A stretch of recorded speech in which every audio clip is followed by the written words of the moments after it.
Isang mapagpalang umaga sa ating lahat, mga kapatid kay Kristo, mula sa The Solid Rock Morning Devotion. Isang kagalakan na muli tayo ay makapagbulay-bulay sa salita ng Panginoon sa umagang ito. Mga ilang minutong pagbubulay-bulay ng mga salita ng Panginoon upang papurihan at sambahin ang ating Panginoong Jesucristo. Ang ating mong pagbubulay-bulayan ngayong umaga, mga kaibigan, ay matatagpuan sa Efeso Kapitulo 6, talatang 10 hanggang 24. Ito ang sinasabi: sa katapus-tapusay, magpakalakas kayo sa Panginoon at sa kapangyarihan ng kanyang kalakasan. Magbihis kayo ng buong kagayakan ng Diyos upang kayo'y magsitibay laban sa mga lalang ng dyablo. Sapagkat ang ating pakikibaka ay hindi laban sa laman at dugo, kundi laban sa mga pamunuan, laban sa mga kapangyarihan, laban sa mga namamahala ng kadilimang ito sa sanglibutan, laban sa mga okul sa espiritu ng kasamaan, sa mga dakong kaitaasan. Dahil dito, magsikuha kayo ng buong kagayakan ng Diyos upang kayo'y mga katagal sa araw na masama, at kung magawa ang lahat ay magsitibay. Magsitibay nga kayo na ang inyong mga baywang ay may bigkis na katotohanan, na may sakbat na baluti ng katuwiran, at ang inyong mga paa ay may panyapak na paghahanda ng ebanghelyo ng kapayapaan. Bukod dito ay taglay ninyo ang kalasag ng pananampalataya na siyang ipapatay ninyo sa lahat ng nangagninigas na sulugi ng masama. At magsikuha rin naman kayo ng turbante ng kaligtasan at ng tabak ng Espiritu na siyang salita ng Diyos, na magsipanalangin kayo sa Espiritu ng lahat ng panalangin at daing sa buong panahon, at mangagpuyat sa buong katiyagaan at daing na patungkol sa lahat ng mga banal, at sa akin upang ako'y pagkalooban ng pananalita sa pagbubuka ng aking bibig upang ipakilalang may katapangan ang hiwaga ng ebanghelyo, na dahil dito ako'y isang sugong natatanikalaan upang sa ganito ako'y magsalita na may katapangan gaya ng nararapat na aking salitain. Datapwat upang mga alaman ninyo naman ang mga bagay na ukol sa akin at ang kalagayan ko, si Tikiko na aking minamahal na kapatid at tapat na ministro sa Panginoon, ay siyang magpapakilala sa inyo ng lahat ng mga bagay na siyang aking sinugo sa inyo sa bagay na ito, upang makilala ninyo ang aming kalagayan at upang kanyang aliwin ang inyong mga puso. Kapayapaan nawa sa mga kapatid at pag-ibig na may pananampalataya mula sa Diyos Ama at sa Panginoong Jesucristo.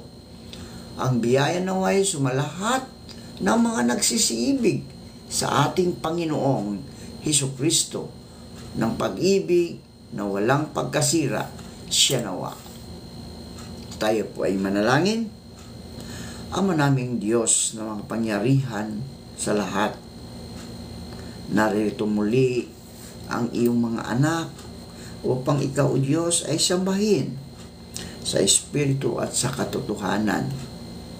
Maraming salamat, Panginoon, sa isang gabing nagdaan sa aming mga buhay na kami po iyong iniingatan sa aming pagtulog. Maraming salamat. Muli mo kaming ginising sa umagang ito. Binigyan mo ng buhay, binigyan mo ng lakas. Panginoong Hesus, sa umagang ito, humingi po kami ng kapatawaran sa mga nagawa namin sa nakalipas na mga araw. Patawarin niyo po kami, O Diyos, at ikaw nawa ang siyang patuloy na maghari sa aming puso't isipan upang ang kapayapaan ng aming mga buhay ay patuloy na namamayani, Panginoon. Panginoon, dalangin ko rin na ingatan mo kami sa araw na ito na magkasala, magkaroon ng hindi maganda sa aming kapwa. Kaya Lord, pagharian, punawan ninyo kami. Ang aming puso ay hawakan mo. Ang aming isipan, O Diyos, upang kami, Panginoon, ay patuloy na maglingkod o patuloy na sumusunod sa iyong mga kalooban, Panginoon. Panginoon Hesus, patuloy kong tinataas sa inyo ang mga kaibigan naming may mga karamdaman. Hindi ko man sila kilala, Panginoon. Pero alam mo kung sino-sino sila na mga kapatid namin sa pananampalataya na may karamdaman. Abutin mo po sila, O Diyos. Pagalingin ang kanilang mga katawang nanglulupaypay dahil sa karamdaman. Pagalingin mo. Ibalik mo ang lakas na nawala dahil sa mga karamdamang iyon, Panginoon. Amin ding inilalapit sa inyo, O Diyos, ang aming mga kaibigan na magsisipasok sa kanilang mga trabaho sa araw na ito. Ingatan mo sila sa kanilang pagbabiyahe, Panginoon, lalong-lalo na kung sila man ay nakasakay sa isang motorsiklo, Panginoon. Tulungan mo sila at makarating sa kanilang trabaho na matiwasay, Panginoon. Amin yung inaalala ang aming mga kaibigan na mga nasunugan. Walang nawawalan ng tahanan dahil nasunugan, Panginoon. Lord, dalangin ko ang kanilang pangangailangan ay pagkakaloob mo, Panginoon. Ikaw, O Diyos, ang magbibigay dahil ikaw, Panginoon, ang may-ari ng lahat ng mga bagay na narito sa lupa, O Diyos. Panginoon Hesus, ingatan mo po ang mga matatanda, mga senior citizen, Panginoon, na makatulog sila ng mahimbing sa oras na ito, Panginoon. Pandungan mo sila ng iyong kamay upang hindi sila mahamugan, malamigan. Ganyan din po ang mga bata, Panginoon, ang mga sanggol. Ikaw, Diyos, ang siyang magbigay sa kanila ng proteksyon upang hindi po sila mapapahamak. Amin pong itinataas sa inyo ang aming mga kaibigan na nasa mga bilangguan. Sila man ay na pagbintangan lamang o nagkaroon sila ng kasalanan dito sa lupa. Lord, patawarin mo po sila. Patuloy mo po silang ingatan doon. Ilayo mo po sila sa mga kapahamakan, Panginoon. Naway ang mga namamahala, O Diyos, ay patuloy nilang bigyan ng maayos na pagtingin ang mga taong ito upang sila, O Diyos, ay magbabagong buhay na, Panginoon. At yun namang napagbintangan, Panginoon, naway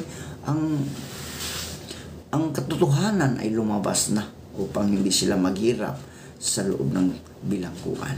Panginoong Hesus, sa umagang ito, kami po ay lumalapit dahil ikaw, Diyos, ang aming Panginoon na tagapagligtas. Panginoong Hesus, tulungan mo kami sa araw na ito.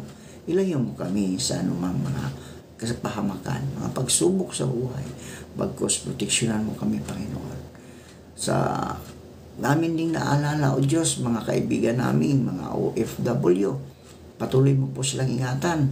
Ilayo mo po sila sa anumang mga kapahamakan. Naway ang kanilang relasyon sa kanilang mga amo, sa kanilang mga employer, Panginoon, ay maayos, Panginoon, upang maging maayos ang kanilang trabaho doon sa ibang bansa, Panginoon. Ingatan mo sila, lalong-lalo na sa mga bansang mayroong kaguluhan, mayroong giyera katulad ng Lebanon, Israel, at iba pa, Panginoon. Lord, ingatan mo sila doon. Proteksyonan mo po sila na hindi sila mapapahamak sa lugar na kanilang pinaglilingkuran. Lord, sa mga ito, maraming salamat sa mga katugunan sa aming panalangin. Sa pangalan ni Jesucristo na aming Diyos at tagapagligtas. Amen at amen. Ang kalasag ng pananampalataya. Ang paglalakbay sa buhay Kristiyano, mga kaibigan, ay espiritual na pakikidigma. Tulad ng isang sundalo na papasok sa isang digmaan, lahat tayo ay kailangang nakasuot ng baluti. Yung, ang tawag ng baluti, upang hindi ka mapahamak, hindi ka tatamaan, no? Tulad ng pisikal na pakikidigma. Ang espiritual na pakikidigma ay nangangailangan din ng espiritual na paghahanda at kagamitan. Dahil sa katotohanan ito, mga kaibigan, ang salita ng Diyos ay nag-anyaya sa ating lahat na maging matatag sa lakas ng kanyang kapangyarihan sa pamagitan ng pagsusuot natin ng buong baluti ng Diyos. Ang isa sa mga sandatang espiritual na karapat-dapat nating isuot ay ang kalasag ng pananampalataya.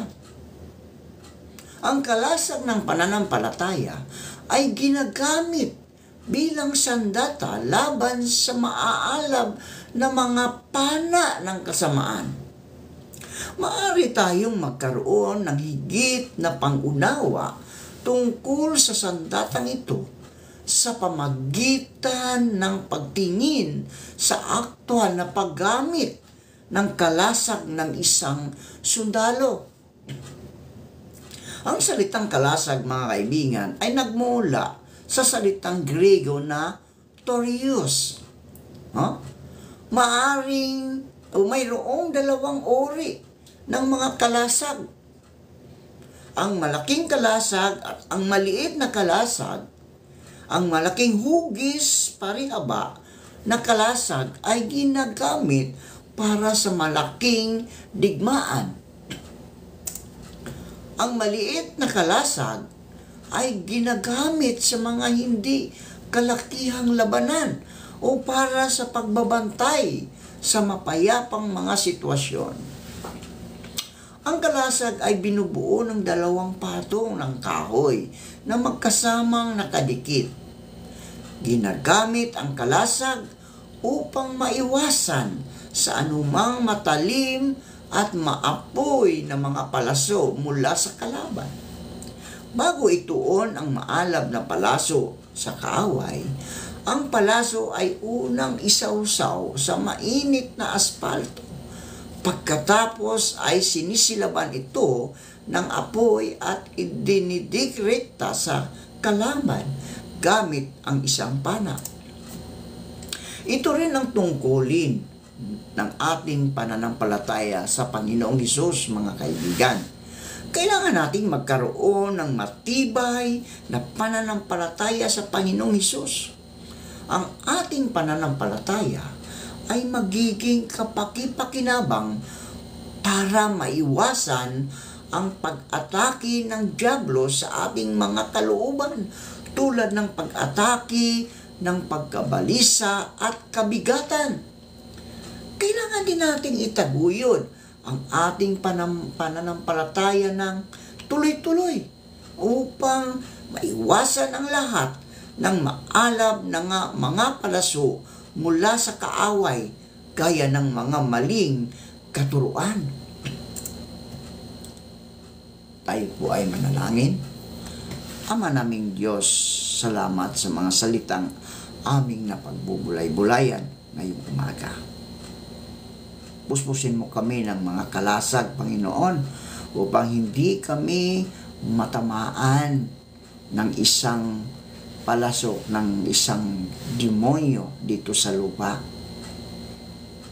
Balutin mo kami ng iyong kalasag upang kami ay ligtas sa anumang mga pagsubok, sa mga tukso dito sa mundong aming ginagalawan.